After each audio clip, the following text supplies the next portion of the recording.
Alhamdulillah Alhamdulillahilladzi khalaqaz zaman wa faddala ba'dahu ala ba'din fakhassa ba'd ash-shahari wal ayyami wal layali bimazala wa fadaila yu'azzamu fiha al-ajru wal hasanat.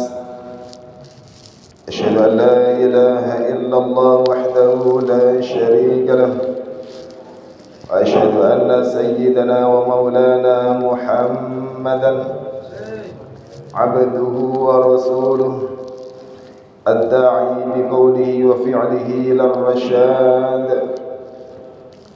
اللهم صل وسلم وبارك على سيدنا ومولانا محمد وعلى آله وأصحابه هداة الأنام في أنحاء البلاد.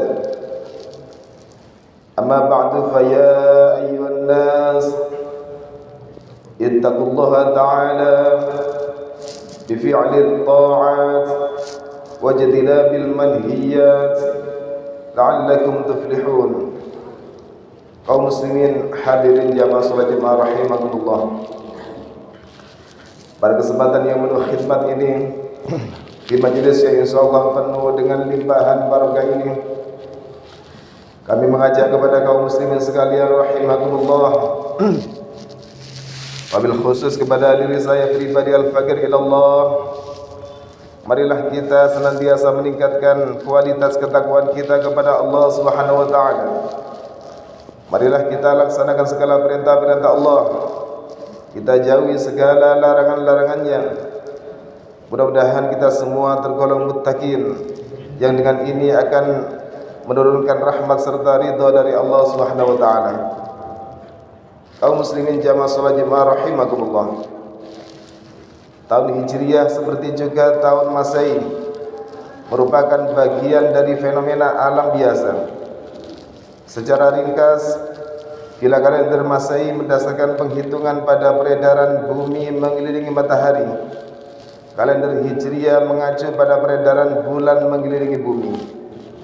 Karena itulah kita sering mendengar kalender Hijriah disebut pula kalender Qamariyah. Qamar artinya bulan. Sedangkan kalender Masehi dikenal dengan sebutan kalender Samsiyah. Artinya Samsiyah adalah matahari. Namun demikian, di balik posisinya sebagai gejala alam tersebut, terdapat keistimewaan karena agama memang menjadikannya demikian. Islam mengajarkan bahwa ada kelebihan-kelebihan tertentu antara satu bulan dengan bulan yang lainnya dalam kalender Hijriah. Sebagaimana firman Allah Subhanahu wa taala dalam surat At-Taubah ayat 36. Inna 'iddatash shuhuri 'indallahi 12 syahran fi kitabillahi yawma khalaqas samawati wal ard minha arba'atun hurum dzalikad dinul qayyim. Sesungguhnya jumlah bulan menurut Allah ialah 12 bulan, sebagaimana dalam ketetapan Allah pada waktu Dia menciptakan langit dan bumi. Dan di antaranya ada 4 bulan haram atau bulan yang mulia. Itulah ketetapan agama yang lurus. Ayat tersebut menjelaskan bahwa tidak semua bulan berkedudukan sama. Dalam Islam ada 4 bulan utama di luar Ramadan, yakni bulan Zulqa'dah, bulan Zulhijjah, bulan Muharram dan bulan Rajab. Karena kemuliaan bulan-bulan itulah Islam menganjurkan pemeluknya untuk memanfaatkan momentum tersebut sebagai ikhtiar untuk memperbanyak ibadah dan mendekatkan diri kepada Allah Subhanahu wa taala. Mereka didorong untuk memperbanyak puasa, zikir, sedekah dan solidaritas kepada sesama. Dalam kitab Ihya Ulumuddin, Al-Imam Al-Ghazali mengenalkan istilah Al-Ayyamul Fadilah atau hari-hari utama. Menurutnya, hari-hari utama selalu dijumpai dalam tiap minggu dan bulan. Imam Al-Ghazali juga menyebut istilah Al-Ashhurul Fadilah atau bulan-bulan utama. Bulan-bulan utama ini juga selalu bisa dijumpai di tiap tahun. Waktu adalah salah satu dari makhluk Allah, seperti juga manusia, jin dan binatang. Namun sebagaimana ada tempat-tempat utama seperti Multazam, Masjid Nabawi, Masjidil Haram dan Masjidil Aqsa serta yang lainnya, waktu pun demikian. Dalam tiap rentang waktu tertentu, baik hari, pekan, bulan dan tahun, selalu terkandung bagian waktu yang diistimewakan. Misalnya waktu antara maghrib dan isya, seperti malam terakhir, hari Jumat, bulan Ramadan, bulan Muharram dan lain sebagainya. Dalam waktu-waktu spesial itulah pahala bisa dilipat gandakan, dosa-dosa dihapuskan, dan doa-doa kemungkinan besar untuk dikabulkan. Hadirin jamaah salat jemaah rahimakumullah, Allah memang telah menganugerahkan kita kesempatan-kesempatan emas yang demikian banyak. Allah mengutamakan waktu-waktu tertentu karena hendak memberi keutamaan pada hamba-hambanya, sebagaimana keterangan Al-Imam Al-Asur saat menafsirkan surat At-Taubah ayat 36 tadi. Wa'alam anna tafdil al-awqati wal biqa'i yusabbihu tafdilan nas, fatafdilun nasi bima yasduru anhum minal a'mali salihah wal akhlaqil karimah. Ketahuilah bahawa dimuliakannya sejumlah waktu dan tempat tertentu merupakan kehendak dimuliakannya manusia melalui perbuatan-perbuatan baik dan akhlak mulia yang mereka lakukan. Pernyataan Imam Ibnu Ashur mengandung pengertian bahawa kemuliaan bulan tertentu tidak mutlak berarti kemuliaan umat Islam secara otomatis. Kemuliaan umat Islam mengandung syarat, yakni ketika mereka mau mengisi waktu-waktu khusus tertentu dengan amal soleh dan akhlakul karimah.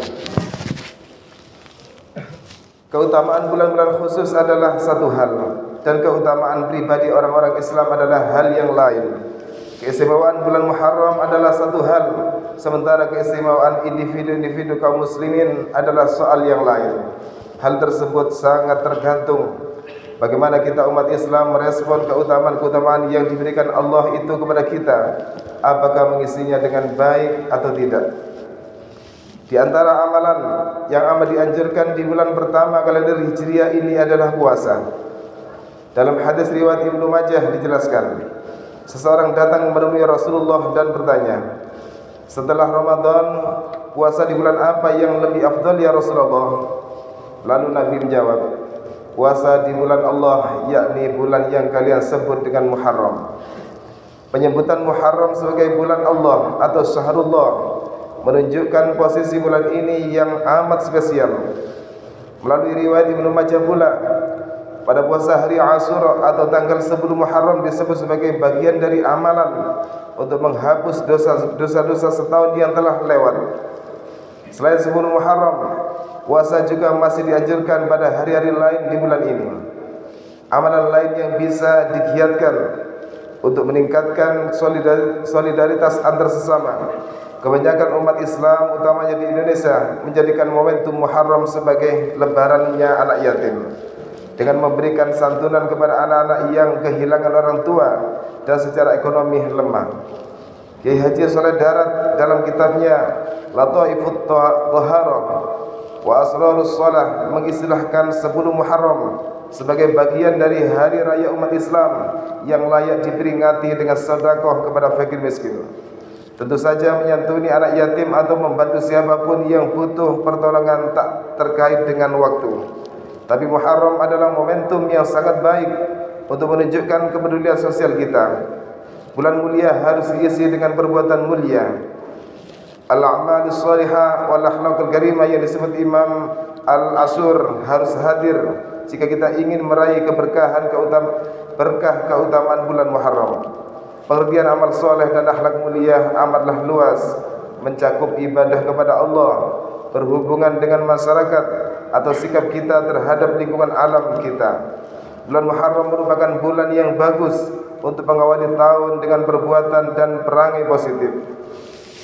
Muharram bisa dikatakan cerminan langkah awal kita untuk menapaki 11 bulan berikutnya di pembukaan tahun baru Hijriah ini. Al-Fakir mengajak kepada diri sendiri dan jamaah sekalian untuk memuliakan bulan ini dengan menjernihkan hati, membenahi perilaku, dan memperindah karakter kepribadian kita. Barakallahu li wa lakum fil Qur'anil azim wa nafa'ani wa iyyakum bima fihi min ayati wa dzikril hakim wa taqabbalallahu minna wa minkum tilawatahu innahu was-sami'ul 'alim. Wa aqulu qawli hadza fa astaghfirullahal 'azima innahu wal ghafurur rahim. اللهم صل وسلم على سيدنا محمد وعلى آل سيدنا محمد.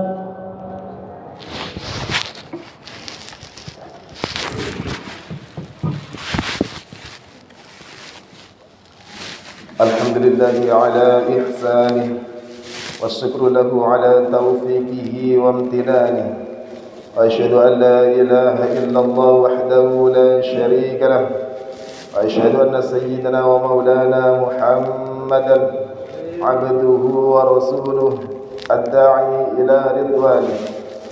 اللهم صل على سيدنا محمد وعلى آله وأصحابه وسلم تسليما كثيرا.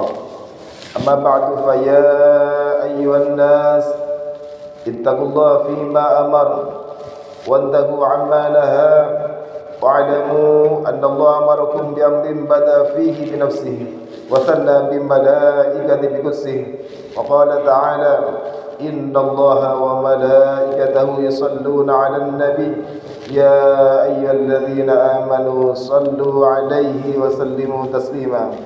اللهم صل على سيدنا محمد صلى الله عليه وسلم وعلى آل سيدنا محمد وعلى أنبيائك ورسلك وملائكة المقربين ورضى اللهم عن الخلفاء الراشدين أبي بكر وعمر وعثمان وعلي وعن بقية الصحابة والتابعين وتابع التابعين لهم بإحسان إلى يوم الدين وارض عنا معهم برحمتك يا أرحم الراحمين. اللهم اغفر للمؤمنين والمؤمنات والمسلمين والمسلمات الأحياء منهم والأموات. اللهم أعز الإسلام والمسلمين وأذل الشرك والمشركين وانصر عبادك الموحدية وانصر من نصر الدين واخذل من خذل المسلمين ودمر أعداء الدين واعلي كلماتك إلى يوم الدين. اللهم دفع عنا البلاء والوباء والزلازل والمحن وسوء الفتنة والمحن ما ظهر منها وما بطن عن بلدنا إندونيسيا خاصة وسائر البلدان المسلمين عامة يا رب العالمين. ربنا آتنا في الدنيا حسنة وفي الآخرة حسنة وقنا عذاب النار. عباد الله إن الله يأمرنا بالعدل والإحسان وإيتاء ذي القربى وينهى عن الفحشاء والمنكر والبغي يعظكم لعلكم تذكرون. فاذكروا الله العظيم يذكركم واشكروه على نعمه يزدكم ولذكر الله أكبر. أقيموا الصلاة. الله أكبر الله أكبر.